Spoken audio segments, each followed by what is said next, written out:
आजकल रिश्तों के धागे बहुत ही कमजोर हो चुके हैं। कब किसके रिश्ते के धागे टूट जाएं, कब कौन किसका खून का प्यासा बन जाएगा, इसकी कोई भी गारंटी नहीं है। आज की इस वीडियो में मैं आपको कुछ ऐसी ही कहानी बताने वाला हूं जिसको सुनने के बाद दोस्तों आपके रोंगटे खड़े हो जाएंगे। एक पत्नी अपने पति की हत्या करा देती है। हत्या कराने के बाद फोन से उस हत्यारे से पूछती है, काम हो गया? वो हत्यारा बोलता है, हाँ काम हो गया। तो आपके मन में एक सवाल बन रहा होगा, आखिरकार पत्नी ने अपने पति की हत्या क्यों कराई? तो चलिए जानते हैं इस कहानी के पीछे की पूरी सच्चाई क्या है।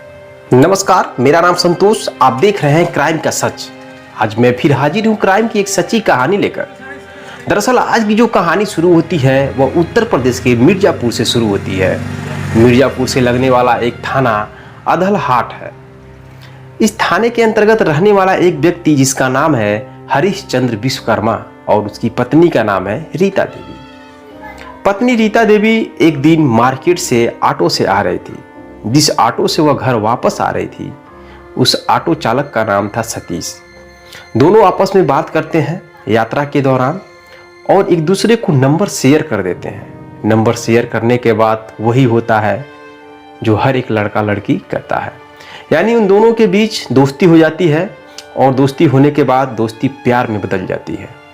दोनों एक दूसरे से प्यार करने लगते हैं।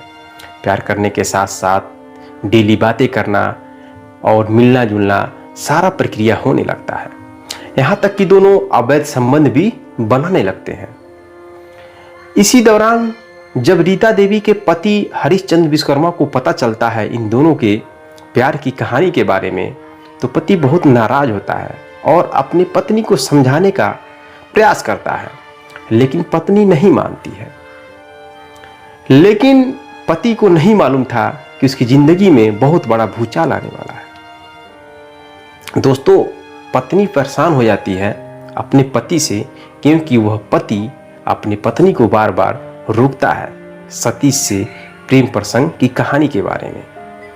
लेकिन दोस्तों, पत्नी क्या करती है, अपने पति को इस दुनिया से हटाने के लिए प्लान बना लेती है। यानी पत्नी अपने पति की हत्या कराने की योजना बना लेती है। योजना के दौरान वो अपने प्रेमी से बात करके और योजना बना लेती है। उसका जो पति है हरिश्चंद्र विश्वकर्मा, वह मिर्जापुर के कटक में बिल्डिंग का काम कर रहा था। काम करने के दौरान उसकी पत्नी पूछती है कि आप घर कब तक आओगे? वह बोलता है 2:30 बज जाएगा, यानी 2:30 बजे रात। वो बात करती है तो बोलता मैं 2:30 बजे रात तक घर वापस आ जाऊंगा। उसकी पत्नी उसकी पूरी लोकेशन का पता कर लेती है और अपनी जो बॉयफ्रेंड यानी ऑटो चालक जो है सतीश, उसको बता देती है। बताने के अंतर्गत जो ऑटो चालक सतीश है, सतीश और उसका एक दोस्त परदेसी साहनी, दोनों रास्ते में यानी डेरी और परशुरामपुर के बीच नहर के किनारे घात लगाकर बैठ जाते हैं। जैसे ही 2 लगभग बजता है वैसे ही उसका पति हरिश्चंद्र विश्वकर्मा घर आने के लिए तैयार हो जाता है और एक मोटरसाइकिल से घर के लिए रवाना होता है।